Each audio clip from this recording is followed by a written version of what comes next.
Jeff Singer texted me a note, and he said, I really would like you to meet a colleague of mine at the Cato Institute, Lawrence Montreuil.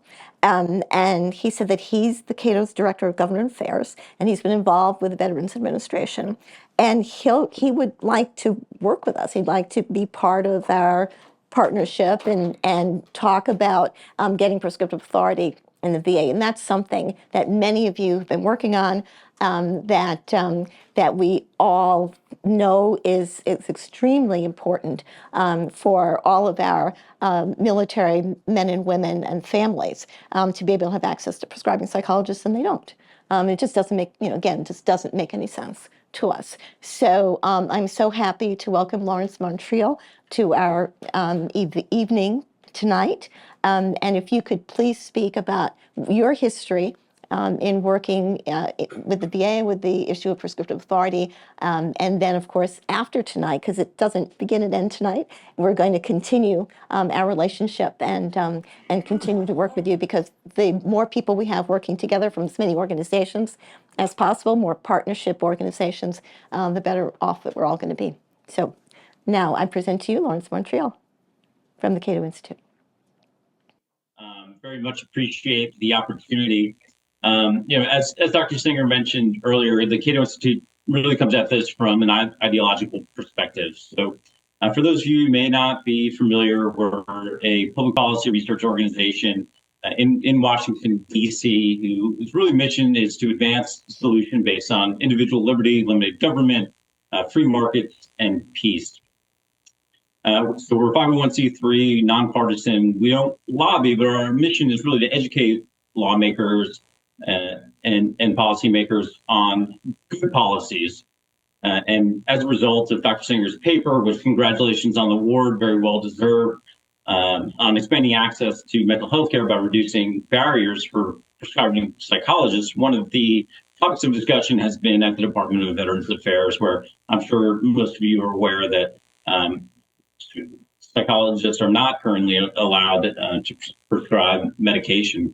And the VA is the largest integrated healthcare network in the country. It has a patient population of 9 million and a patient population that often struggles with mental health.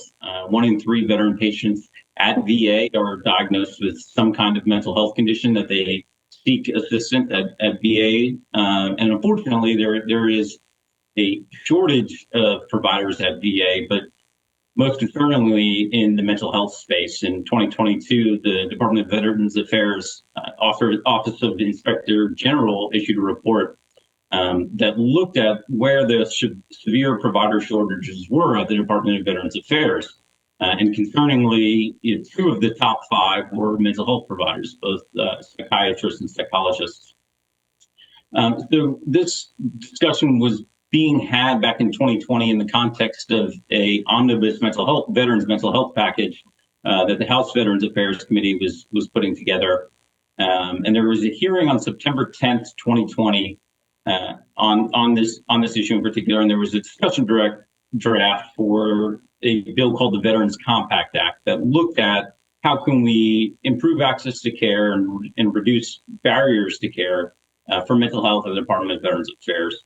And one of the provisions, Section 505 of that bill, at least in the discussion draft that was the topic of the hearing back in 2020, was a pilot program at the Department of Veterans Affairs to allow for prescribing psychologists.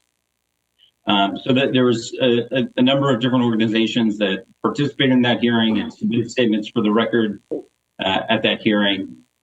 And then, unfortunately, when the bill was actually introduced about 4 days later, that section, along with a few other sections, was stripped out.